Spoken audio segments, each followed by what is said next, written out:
into what you're seeing. Now here I had grabbed a little bit of the permanent green light with nothing else in there, and you can see it's a little bit too saturated, so I end up pulling that out and I end up redoing that area again. Because like as you're painting, like I said, you try things and you think, oh, well, let's try a little bit of this for a little bit of variation. And then I realized, no, I didn't really like that. So I went back to adding the chromium yellow, a little bit of white, and going with a very warm green. So now I'm kind of adding that in there, and I've created very bright spots here that's really creating that dappled lighting that you get when the sunlight just filters through the trees. I'm kind of dragging it through, trying to change. Like, I don't want a really predictable pattern here. I just kind of want it going all the way through, so that way you can, so it feels very organic, so that it doesn't feel, overly contrived or anything. So I'm just kind of testing a few areas and seeing where I decide that I want to put it. And I'm putting them in there. And a little bit more yellow, a little bit more permanent green dark, a little bit more white. I grab a little bit more white. Now I'm going back over that permanent green light that didn't have anything else in it, but it kind of didn't really mix the way I was hoping. So I end up correcting that later by adding a little bit more yellow ochre to kind of desaturate that. Yellow ochre is great for desaturating grass colors because the yellow ochre has a little bit of red in it already, and of course red and green are opposites. So when you're using yellow ochre in like a permanent green dark or a permanent green light, it really helps desaturate that color, because a lot of the greens that come right out of the tube are incredibly intense and they just don't feel very natural at all. And when you have colors that are super saturated, it creates a little bit too much energetic coloration in the painting, and then it distracts from your highlight. So you want to make sure that you have a nice balance of saturated and unsaturated colors.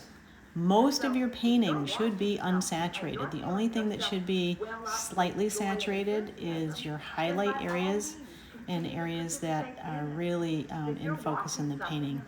Now I'm mixing a little bit of alizarin crimson, yellow ochre, and a little bit of white, and a little bit of burnt sienna to create some little dirt patches that was in the original plein air area. And I'm adding just kind of putting a little bit of dirt patches in there because that's what was around these cedar trees. I end up kind of making them go away later because, again, it gets too spotty and too speckled, and it's just very distracting. So again, these are one of the things that just because you see it in nature and you're seeing it in the original in the plein air area doesn't necessarily mean that that's what you want to keep in there. So I'm putting them in there as an experiment to see, do I like that? And then I decide I only like them when they're in the shadow because they're subdued and you don't really notice them. So I'm taking the mop brush and I'm trying to smooth them out and make it so that way you can't see, it doesn't look as spotty. So I'm using that mop brush, the number 10 mop brush, to kind of smooth some of the areas out, blend them, soften them, and that way it doesn't look quite so obnoxious. Because the painting down here in the foreground up to the midground ended up getting very busy, and that's not really what you want when you're trying to do a painting. Especially when you're doing a plein air painting, you want things that are kind of soft and a little bit more natural looking. I would think sometimes that what pains you up is you would like. Okay, so now I've sped up the video in this section a little bit because it's just adding in some more shadows around some of these areas, and kind of toning down that area, especially that had that permanent green light, because it was just too strong. And now I have switched to dioxazine purple, white, ultramarine blue, and a little tiny bit of yellow ochre to desaturate that, so I have like a little bit of a highlight color. Because even though the trunks were dark and in shadow, they were not black. So what you want is basically medium gray tones in there to kind of convey that they're in shadow, but still you can still see some detail. I am now using my little filbert and it's, I believe, the number 4 filbert from Rosemary Company, and I've mixed permanent green light, I've mixed white, and I've mixed the lemon yellow, and I'm creating like a highlight color. Now in the background you see the dogwood, and I apologize, I didn't film that. I just popped it in there without thinking. So what I did with that is I had mixed pure white with a little tiny bit of dioxazine purple, a little tiny bit of ultramarine blue to create a little bit of an undertone of shadow, because you don't want all of the petals to be bright white. You want to create that illusion of a little bit of shadow. So I used bright white in just a few spots, and I used the slightly duller white to convey a little bit of shadow. And now what I'm doing is I'm adding a little bit more sky holes, and with the permanent green light, that's yellow ochre I just added, and some white, I have some highlights that I can now add to the branches that are really kind of hanging in the light a little bit. So this is the cedar branches. So I'm using the number 4 rosemary filbert. And notice the angle that I'm holding the brush at, and that's enabling me to really just kind of convey those, the feeling of needles. So I'm just kind of looking around the area, trying to stay pretty close to where there's light peering through, and I'm adding in those highlights on the needles of the cedar trees.